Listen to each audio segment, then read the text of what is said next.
धन्यवाद संचालक महोदया। और मैं नवीन नामदेव आप सभी का इस चौपाल में हार्दिक अभिनंदन, हार्दिक स्वागत करता हूं। जैसा कि आप भली भांति परिचित है कि आज 8 मार्च है और मैं हृदय से नमन करता हूं सभी मेरी बहनों को, बेटियों को जो पीछे बैठी हुई हैं। ये आज उनको बहुत बहुत शुभकामनाएं मेरी ओर से इस कार्यक्रम के लिए, इस दिन के लिए। नारी तुम प्रेम हो, आस्था हो, विश्वास हो, टूटी हुई उम्मीदों का एकमात्र आस हो, हर जान का तुम ही तो आधार हो, नफरत की दुनिया में मात्र तुम ही प्यार हो। ईश्वर ने जब देखा कि मैं हर जगह नहीं जा सकता तो उन्होंने नारी को बहुत सारे रूपों में विभाजित कर दिया। वो माँ है, वो बेटी है, वो बहन है, वो संगिनी है और उसके माध्यम से हम ईश्वर को कहीं ना कहीं साक्षात महसूस करते हैं, आभास करते हैं। आज मुझे टॉपिक मिला है बालिका शिक्षा के मार्ग में आने वाली बाधाएं, रूढ़ियां। तो मैं उसमें बोलना चाहूंगा, बताना चाहूंगा कि हमारा क्षेत्र एक ऐसा क्षेत्र है जहां आज भी आजादी के इतने साल होने के बाद भी महिलाओं को कहीं ना कहीं कमजोर समझा जाता है और उनके साथ पुरुषों की अपेक्षा भेदभाव किया जाता है। लेकिन महिलाएं पहले से ही इतनी ज्यादा सशक्त है, जागृत है। उसका उदाहरण अभी मैडम शाहना प्रवीण जी ने भी अपने बात में रखा था कि महिला दिवस, इंटरनेशनल वीमेंस डे क्यों मनाया जाता है। जैसे उन्होंने बताया था उसी को मैं आगे बढ़ाता हुआ थोड़ा बताना चाहूंगा। इसकी शुरुआत आज से ठीक 113 साल पहले 1908 में न्यूयॉर्क, अमेरिका का एक बहुत शानदार शहर है। वहां महिलाओं ने अपनी वेतन बढ़ाने के लिए, मजदूरी के घंटे कम करने के लिए 15,000 की संख्या में बहुत बड़ा आंदोलन किया और उस आंदोलन का परिणाम ये हुआ कि सरकार को झुकना पड़ा, वहां के सम्राट को इस्तीफा देना पड़ा और उनकी मांगों को मानते हुए, उनकी हर मांगों को मानते हुए उनको उनके अधिकार देने पड़े। ये हम सबका सौभाग्य है कि हम समय समय पर इसको अलग अलग रूपों में मनाते आ रहे हैं। ये शुरुआत एक महिला के द्वारा ही वीमेंस डे के बारे में की गई थी और उन महिला का नाम था क्लारा ज़ेटकिन। उनके विचार आया, उनके दिमाग में विचार आया कि क्यों ना एक ऐसा दिवस होना चाहिए जिसमें महिलाओं के बारे में लोग सोचें। और उसकी शुरुआत करने के लिए 1910 में उन्होंने एक प्रस्ताव बनाया जिसको 1911 में स्वीकृति मिली 3 देशों के द्वारा, एक ऑस्ट्रिया, एक डेनमार्क और जर्मनी के द्वारा। सबसे पहले बार 1911 में 3 देशों के द्वारा यह अंतर्राष्ट्रीय दिवस, अंतर्राष्ट्रीय महिला दिवस मनाया गया। उसके बाद इसकी मांग बढ़ती चली गई, निरंतर महिलाओं का सशक्तिकरण की बात होने लगी। इस चीज को संयुक्त राष्ट्र संघ ने भी महसूस किया और 1975 से संयुक्त राष्ट्र संघ के द्वारा पूरे विश्व के अंदर, दुनिया के जितने भी तमाम देश हैं, उन देशों के अंदर महिला दिवस मनाया जाता है। और आज हम सबका सौभाग्य है कि इस अंतर्राष्ट्रीय महिला दिवस की चौपाल मंच पर हम सब लोग एकत्रित हुए हैं। जैसा कि मेरा टॉपिक है, मैंने भी आपको बताया, हमारे क्षेत्र में बालिका शिक्षा की बाधाएं। आप सभी भली भांति परिचित हैं क्योंकि आप मोस्टली महिलाएं हैं, जानती है हम सबके सामने, खासतौर से महिलाओं के सामने कौन कौन सी समस्याएं आती हैं। सबसे पहली समस्याएं तो महिलाओं के सामने यही आती है कि सामाजिक चेतना का अभाव है। ज्यादा 8वीं 10वीं तक तो ग्रामीण परिवेश के अभिभावक अपने बच्चों की, खासतौर से बालिकाओं की शिक्षा पूर्ण करा देते हैं, लेकिन सामाजिक जागरूकता का अभाव होने के कारण, चेतना का अभाव होने के कारण वो कहने लगते हैं। क्योंकि मैं देखता हूँ एक शिक्षक के रूप में जब मैं बच्चियों से बात करता हूँ कि तुमने एडमिशन ले लिया 8वीं के बाद 9th में, बोले सर नहीं। मैंने कहा क्यों? तो बच्चियां कहती हैं कि नहीं, अब मम्मी कहती है, पापा कहते हैं कि अब हम बड़े हो। तो ये सामाजिक चेतना का अभाव है। इस चेतना के अभाव के कारण से हम कहीं ना कहीं अपने बच्चों के पैरों को काट रहे हैं। शिक्षा हम पैर है, कहते हैं ना, उसकी नौकरी लग गई, यानी वो पैरों पर खड़ा हो गया। आमतौर पे कहते गए हो तो पैरों पे खड़ा हो गया। तो जब बच्ची की एजुकेशन की बात होती है तो हम उसे कहीं ना कहीं हताश कर देते हैं। बचपन होता है, टीन एज होती है, बच्चे समझदार नहीं होते, जल्दी से समझ भी लेते हैं चलो क्या जरूरत है पढ़ने की, क्योंकि पढ़ने में तो दिमाग तो लगाना पड़ेगा। तो हमें इस सोच को बदलना चाहिए। मैं साथ साथ इसका समाधान पर भी बात करूंगा। इसका निपटारा कैसे हो सकता है, निस्तारण कैसे हो सकता है। जब हम बच्चियों को रोकते हैं पढ़ने के लिए तो हमारे अंदर एक सामाजिक जागरूकता वाला भाव होना चाहिए, चाहे अध्यापक की भूमिका हो, समाज के किसी बड़े व्यक्ति की भूमिका हो। उसकी भूमिका के अंतर्गत वो समाज के सभी लोगों को, सभी वर्गों को, सभी धर्म के मानने वालों को समझाए कि बालिका शिक्षा का एक अपना महत्व है और उस महत्व के अनुसार उनको शिक्षा देनी है। क्योंकि लड़की जब पढ़ती है तो वो दो घर में ज्ञान के दीपक की रोशनी फैलाती है। एक अपने घर में जहां से वो बिटिया है और एक जिस घर में वो जाएगी वहां। दूसरा, सरकार भी कई तरह के कार्यक्रम निरंतर चला रही है, जागरूकता कार्यक्रम है या शिक्षा को बढ़ावा देने के कार्यक्रम है। तो हमें उनसे भी सपोर्ट लेकर के अपनी बालिकाओं, अपनी बेटियों की पढ़ाई पर ध्यान देना चाहिए। संसाधनों का अभाव एक बड़ी कड़ी है। हमारे आज भी दूर दराज के क्षेत्र ऐसे होते जो पहाड़ी इलाके, मरुस्थल के इलाके हैं, पहाड़ के क्षेत्र है जहां विद्यालय नहीं है। सामाजिक सुरक्षा की दृष्टि से अभिभावक चिंतित रहते हैं। वास्तव में समय बड़ा विकट चल रहा है, सोचना भी स्वाभाविक है, परंतु हमें उसका समाधान भी निकालना चाहिए। अपने संसाधनों को बढ़ाना चाहिए और उन्हीं संसाधनों के आधार पर हमें विद्यालयों का निर्माण करना चाहिए। खासतौर से बालिका शिक्षा के लिए बालिका विद्यालय हमारे यहाँ होने चाहिए, जिसके द्वारा हम बालिकाओं को शिक्षित कर सकें। मिशन रुकना नहीं चाहिए, निरंतर चलते रहना चाहिए और बालिका विद्यालयों के द्वारा बालिकाओं को शिक्षा दी जानी चाहिए। हमारी रूढ़िवादी परंपराएं भी एक बाधाएं हैं। आवाज हो रही है। रूढ़िवादी परंपराओं के तहत सोचते हैं लड़की क्या करेगी पढ़ के। मैं उन्हीं लोगों को बताना चाहता हूं, कल्पना चावला, इंदिरा गांधी, सरोजिनी नायडू और क्रिकेट और बहुत सारे विभिन्न खेलों में सानिया नेहवाल है, ये बहुत सारी महिलाएं हैं जो विभिन्न खेलों में होते हुए अपने राष्ट्र का, अपने राज्य का, जिले का, अपने गांव का नाम रोशन करते। फोगाट सिस्टर के बारे में आप भली भांति परिचित होते हो। आपने दंगल फिल्म मोस्टली सभी लोगों ने देखी होगी। इसमें कैसे ग्रामीण परिवेश से एक महावीर सिंह नाम के व्यक्ति अपनी बिटियाओं को कुश्ती सिखाते हैं। एग्जाम्पल है, वो उन्हीं परंपराओं का विस्तार करते हैं।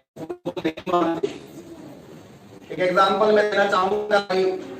मैडम शहाना परवीन जी बता रही थी कि जब वो शिक्षा के लिए उनके पिताजी उनको पढ़ाना चाहते थे, कुछ लोग उनके परिवेश से इस प्रकार से थे कि नहीं, लड़कियों को पढ़ाते नहीं है, लड़कियों को घर में रखते हैं, अगले घर जाना है, खाना बनाना सिखाओ।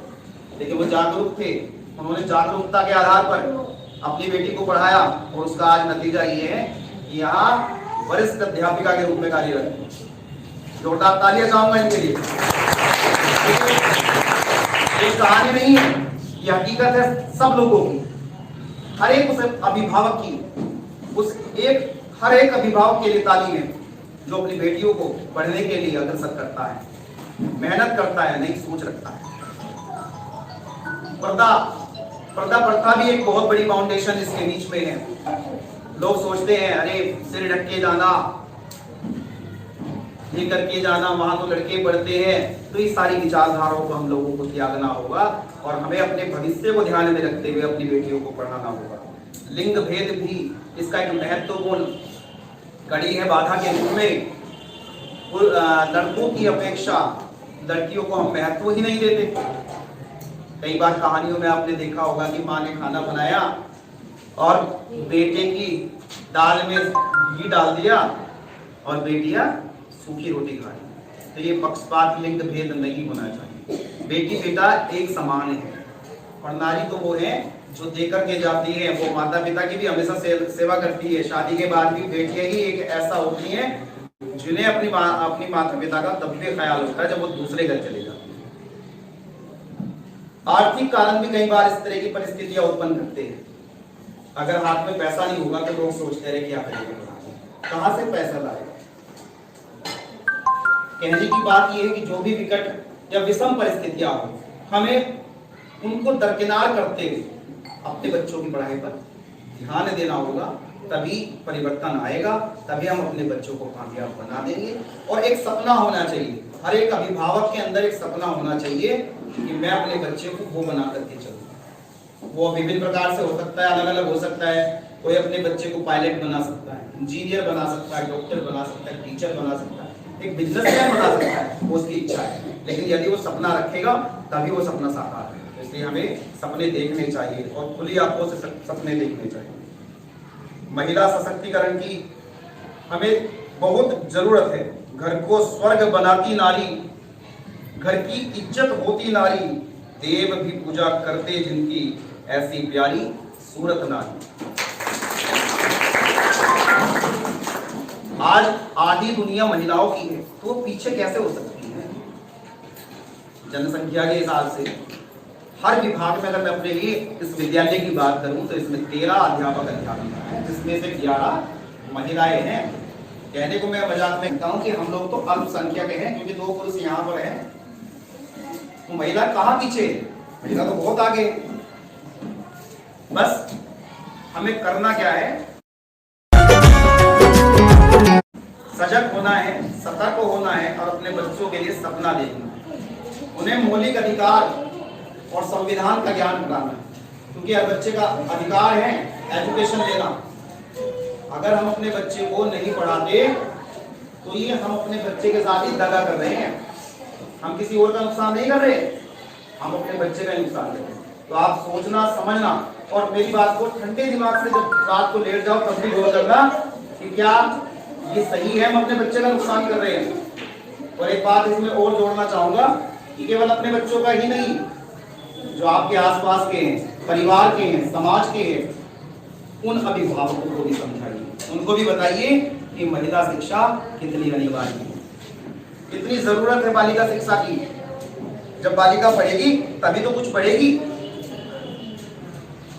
गुड टच और बैड टच मैंने बताया था। कई बार स्थिति विकट हो जाती है, अभिभावक चिंतित रहते हैं। तो गुड टच और बैड टच का टॉपिक शायद मैडम ने ले लिया है। मैं उसमें इतनी बात जोड़ना चाहूंगा कि हमें अभिभावक के रूप में और एक शिक्षक के रूप में अपने बच्चों से खुलकर के बात करनी होगी। हमें उसे समझाना होगा, हमें उन्हें बताना होगा कि क्या गुड टच है, क्या बैड टच है। कोई ऐसे करता है तो हमें क्या करना चाहिए। चाहे लड़का हो, लड़की हो, कोई उनके कपड़े छेड़ रहा हो, कोई उनके अंगों को छेड़ रहा हो, ये गुड टच नहीं है, ये बिल्कुल बैड टच है। तो हमें उनके साथ खुल करके अपने बच्चों के साथ बात करनी चाहिए और उन्हें जागरूक करना चाहिए कि यदि कहीं कोई ऐसी स्थिति उत्पन्न होती है तो तुरंत चिल्लाए, मम्मी पापा को तुरंत बताए, परिवार के किसी बड़े को बताए, का कोई व्यक्ति वहां उपस्थित हो उसे बताए। तो बच्चों के अंदर इस विषम परिस्थिति से निपटने के लिए भी हम लोगों को उन्हें समझाना पड़ेगा, उनके साथ खुलकर के बात करनी होगी। और लास्ट में एक बार फिर से मैं आप सभी को महिला दिवस की शुभकामनाएं देते हुए एक भावनात्मक पंक्ति आपके सामने रखना चाहूंगा। दिल की रोशनी ख्वाबों को बचाने में गुजर गई। दिल की रोशनी ख्वाबों को, एक महिला के रूप में देखिएगा प्लीज। दिल की रोशनी ख्वाबों को बचाने में गुजर गई, रात की नींद बच्चे को सुलाने में गुजर गई। जिस घर में मेरे नाम की तख्ती भी नहीं, नेम प्लेट नहीं लगती ना आजकल की, देखा होगा आपने, महिलाओं के नाम की तख्ती बहुत कम लगती है, नेम प्लेट लगती है। जिस घर में मेरे नाम की तख्ती भी लगी, सारी उम्र उस घर को सजाने में बीत गई। बहुत धन्यवाद। बहुत बहुत धन्यवाद सर, बहुत ही सुंदर लाइंस, और इनको अपने जीवन में उतारना ही हमारा लक्ष्य होना चाहिए। एक बार सर के लिए जोरदार तालियां। Every home, every heart, every feeling, every moment of happiness is incomplete without you. Yes, you. Only you can complete this world. Happy Women's Day once again. और कार्यक्रम को आगे बढ़ाते हुए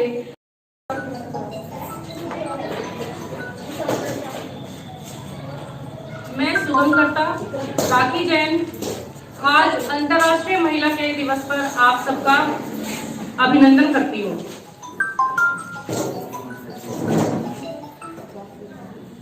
बालिका शिक्षा की आवश्यकता एवं बालिका शिक्षक की सुरक्षा ही हमारा मुख्य लक्ष्य है। इस संदर्भ में आप सबसे मैं ये कहना चाहूंगी कि लड़कियों की शिक्षा के कई फायदे हैं।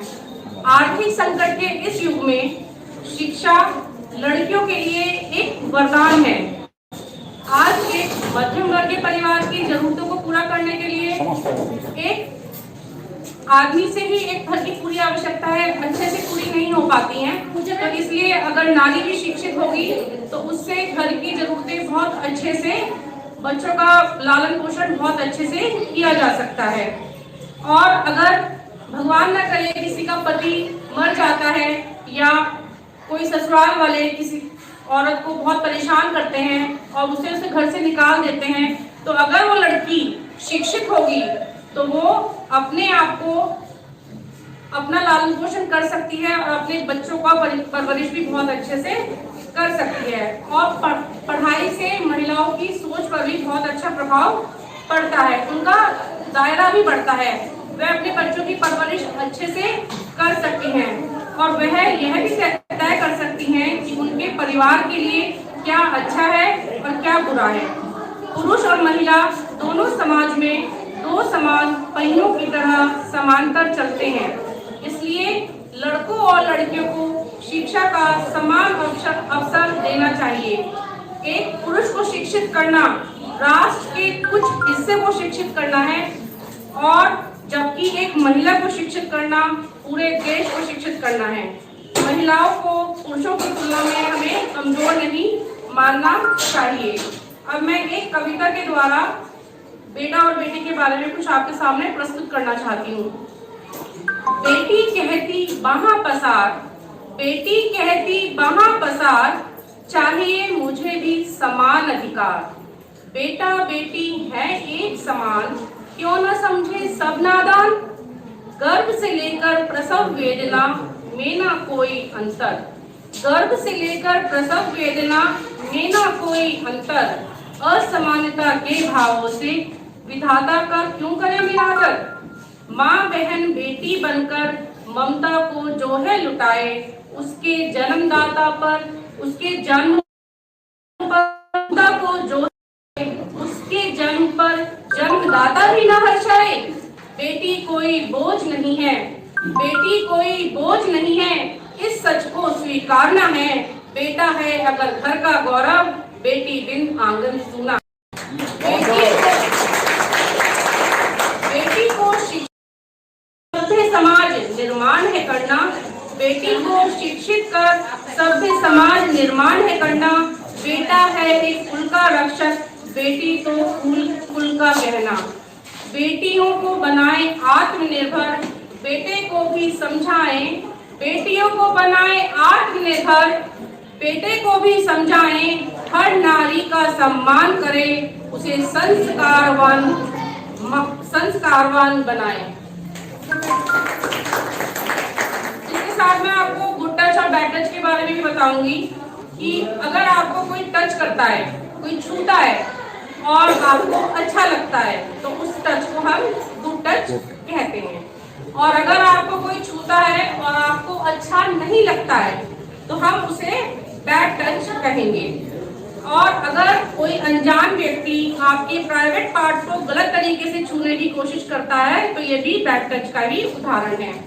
बच्चों को बताएं, जो हमारे बच्चे हैं उनको अपने साथ इतना अच्छा व्यवहार रखें उनसे कि उनके मन में कोई भी विपत्ति, कोई भी परेशानी, कुछ भी हो, वो अच्छे से अपने आप के साथ शेयर कर सकें।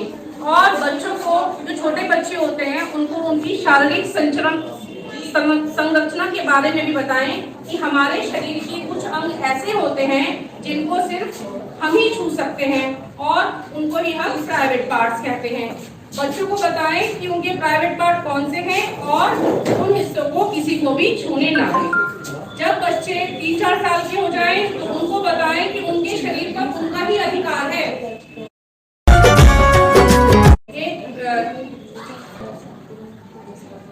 अगर किसी के द्वारा उनके शरीर को छूना अच्छा न लगे तो उसका बच्चे कड़ा विरोध करें। ये नहीं कि चुपचाप उसे सहन करते रहें, अपने मम्मी पापा को ना बताएं। अक्सर लड़कियां देखी जाती हैं कि कोई भी गलत काम होता है तो डर जाती हैं, वो अपनी मम्मी को नहीं बताएंगी, पापा को नहीं बताएंगी, तो ये सिर्फ गलत है। बच्चों के मन में, बच्चों का अपने माता पिता के प्रति ऐसा व्यवहार होना चाहिए कि वो बेझिझक अपनी कोई भी परेशानी को अपने माता पिता से शेयर कर लें। बच्चों का आत्मविश्वास बढ़ाएं, उन्हें न कहना खाएं कि ये नहीं तेरे को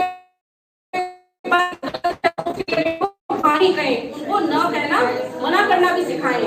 और बच्चों के मन से उन्हें बताएं कि अगर कोई आपको गलत तरीके से छूता है तो उसका विरोध करें, चीखे चिल्लाएं। जब आप चीखोगे चिल्लाओगे तो आसपास का कोई ना कोई व्यक्ति उसकी मदद करने के लिए जरूर उसके समक्ष आएगा। ठीक है, अब मैं आपके सामने एक गीत प्रस्तुत करना चाहती हूँ जिसमें एक बच्ची अपनी मन की व्यथा को इस गीत के माध्यम से बताना चाह रही है। मूसी के अब जीना पाऊंगी, जरा सबसे ये कह दो। मूसी के अब जीना पाऊंगी, जरा सबसे ये कह दो। बाबा कहे बिटिया पढ़ने ना जाना, बाबा कहे बिटिया पढ़ने ना जाना। अपना मैं ज्ञान बढ़ाऊंगी, जरा सबसे ये कह दो। अपना मैं ज्ञान बढ़ाऊंगी, जरा सबसे ये कह दो। मूसी के अब जीना पाऊंगी, जरा सबसे ये कह दो। अम्मा कहे बिटिया शीश झुकाना, अम्मा कहे बिटिया शीश झुकाना। सर को मैं ऊंचा उठाऊंगी, जरा सबसे ये कह दो। मूसी के अब जीना पाऊंगी, जरा सबसे ये कह दो। भैया कहे बिटिया चौखट न लांगो, भैया कहे बिटिया चौखट न लांगो। अब ना गुलामी सह पाऊंगी, जरा सबसे ये कह दो। मूसी के अब जीना पाऊंगी, जरा सबसे ये कह दो। दुनिया कहे मुनिया मन की न करे ना, दुनिया कहे मुनिया मन की न करे ना। अपने मैं सपने सजाऊंगी, जरा सबसे ये कह दो। मूसी के अब जीना पाऊंगी, जरा सबसे ये कह दो। अपना मैं मान बढ़ाऊंगी, जरा सबसे ये कह दो। अपना मैं ज्ञान बढ़ाऊंगी, जरा सबसे ये कह दो। सर को मैं ऊंचा उठाऊंगी, जरा सबसे ये कह दो। अब ना गुलामी सह पाऊंगी, जरा सबसे ये कह दो। मूसी के अब जीना पाऊंगी, जरा सबसे ये कह दो। मूसी के अब जीना पाऊंगी, जरा सबसे ये कह दो। धन्यवाद। बहुत ही सुंदर प्रस्तुति राखी मैडम के द्वारा। एक बार जोरदार तालियां।